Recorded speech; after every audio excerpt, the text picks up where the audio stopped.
The sacred duty that you have to yourself is to maximize all that you are, all that you can do for a purpose greater than yourself. Most people don't do that. And that's why most people are not involved with personal development or self-improvement. If anything, they're critical of it. They don't like motivational speakers. They describe people like me as charlatans or whatever, right?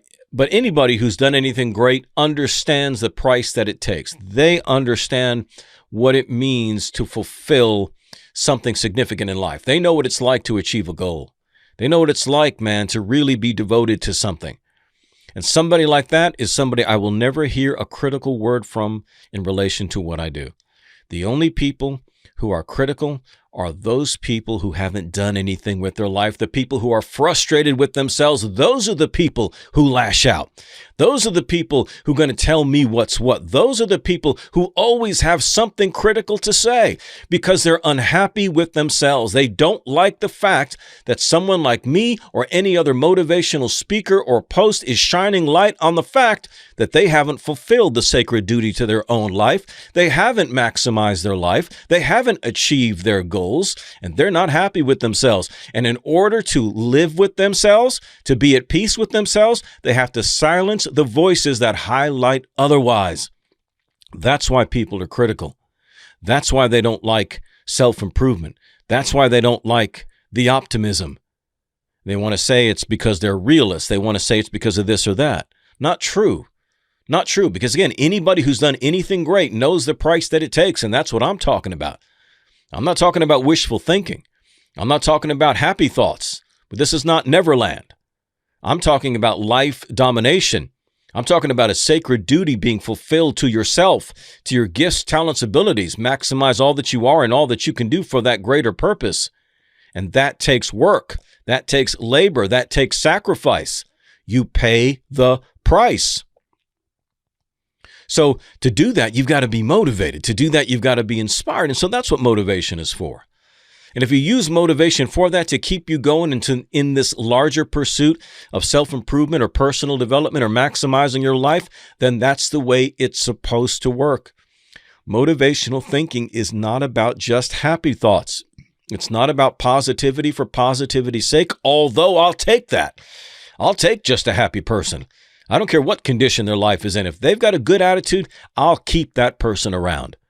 Nobody wants to be around a Debbie Downer. Nobody wants to be around people that are constantly critical, constantly upset all the time, which is a lot of the people that you see on social media, right?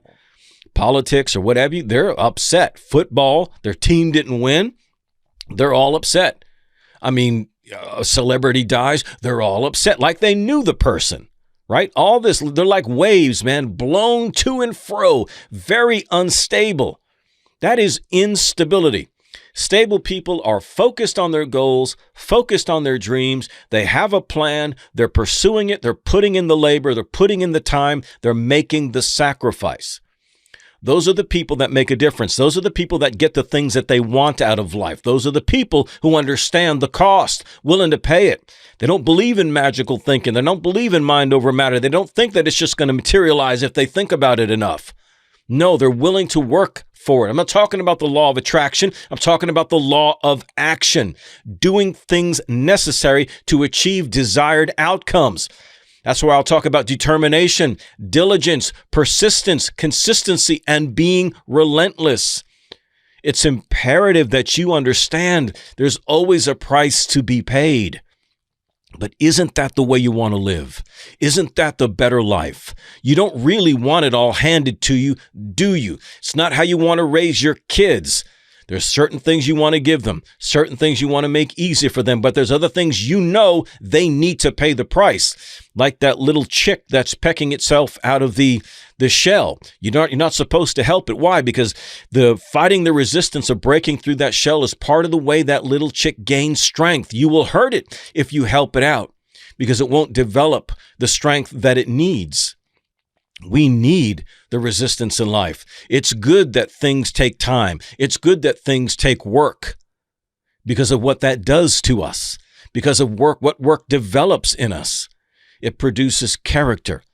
It produces fortitude. It produces strength. And we use that to war against all forms of weakness, hindrance, obstacles, broken focus, laziness, procrastination, and everything that the enemies of life have lined before you, hoping you'll step into it like a troop stepping on a landmine. Can you dig it? Hope you can.